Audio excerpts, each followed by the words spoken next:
আসসালামু আলাইকুম। কেমন আছেন সবাই? আশা করি সবাই ভালো আছেন। আজকে আপনাদের সামনে নতুন একটা ভিডিও নিয়ে আমি আবার এসেছি। তাহলে চলুন শুরু করা যাক।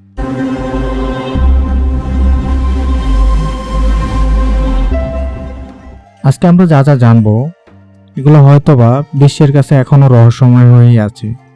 তাহলে চলুন জেনে নেওয়া যাক। আপনারা কি জানেন কুমিররা পাথর খায়, যা তাদের হজম শক্তিতে সাহায্য করে? পাথরগুলো তাদের পেটের ভিতরে খাবার গুঁড়ো করতে সাহায্য করে, কারণ তাদের চিবানোর ক্ষমতা নেই। একে লিথোফেগি বলা হয়। সাম্প্রতিক গবেষণায় দেখা গেছে এই পাথরগুলো শুধু হজমই নয়, সাঁতারের সময় তরুণ কুমিরদের ভারসাম্য এবং স্থিতিশীলতা বাড়াতে সাহায্য করে। ঔপনিবেশিক ভারতের হিমালয় এবং পাঞ্জাব অঞ্চলের স্থানীয়রা ষাঁড়ের চামড়া ফুলিয়ে তৈরি নৌকা ব্যবহার করে যাত্রী পারাপার করতেন। এই পদ্ধতি বহু শতাব্দী ধরে বিভিন্ন সংস্কৃতিতে ব্যবহৃত হয়েছে, বেবিলন থেকে চীন, তিব্বত থেকে মিশর পর্যন্ত। ভারতও এই প্রাচীন এবং বুদ্ধিদীপ্ত পদ্ধতি গ্রহণ করেছিলেন। এটি বানাতে হলে প্রথমে তারা ষাঁড়ের চামড়া সংগ্রহ করে এবং সব ছিদ্র বন্ধ করে দেওয়া হতো। শুধু পায়ের দিকে একটু খোলা রাখা হতো ফোলানোর জন্য। এই চামড়াগুলো বায়ুরোধী করা হতো যেন পানিতে ভাসতে পারে। প্রয়োজন অনুযায়ী একাধিক চামড়াকে কাঠের খুঁটির মাধ্যমে সংযুক্ত করে যে কোনো আকারের নৌকা তৈরি করা যেত।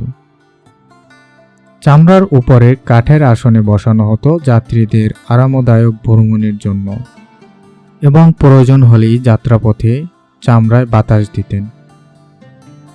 আপনি এখন যে ছবিটি দেখতে পাচ্ছেন এটি হচ্ছে 1903 সালের তোলা একটা ছবি, যেটা ভারত থেকে তোলা হয়েছিল। এখন আমরা এমন একটি জায়গা দেখব যে জায়গাটি মানুষ না থাকার কারণে প্রকৃতি আপন করে নিয়েছে এই জায়গাটিকে। সময়টা 1989 সালের। তখনও সেখানে থাকতো গ্রাম ভরা মানুষ। এর এক বছর পর 1990 সালে গ্রাম ছেড়ে চলে যায় সেখানকার সব মানুষগুলো।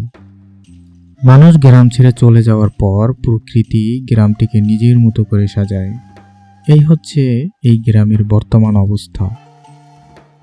গ্রামটির নাম হচ্ছে শ্যাংশি দ্বীপ। এটি চীনে অবস্থিত।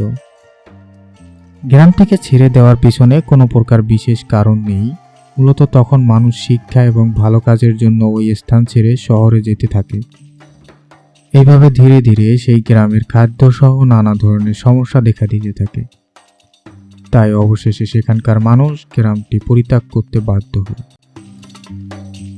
বর্তমানে গ্রামটি পরিত্যক্ত হলেও ভ্রমণের মতো দারুণ একটি জায়গা এটি।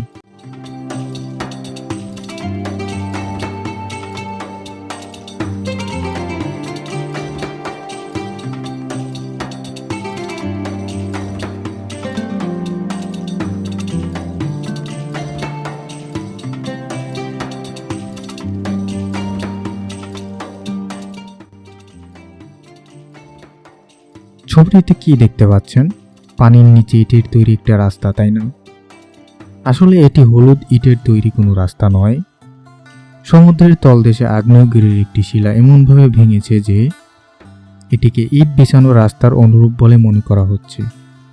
বলা যেতে পারে চোখের এক চমৎকার বিভ্রম তৈরি করেছে এই দৃশ্যটি। গবেষকরা ধারণা করেন যে 90 ডিগ্রি ফ্র্যাকচার বা ভাঙনের পিছনে সম্ভবত একাধিক আগ্নেয়পাতের কারণে সৃষ্ট গরম ও শীতল চাপের কারণে হয়ে থাকতে পারে।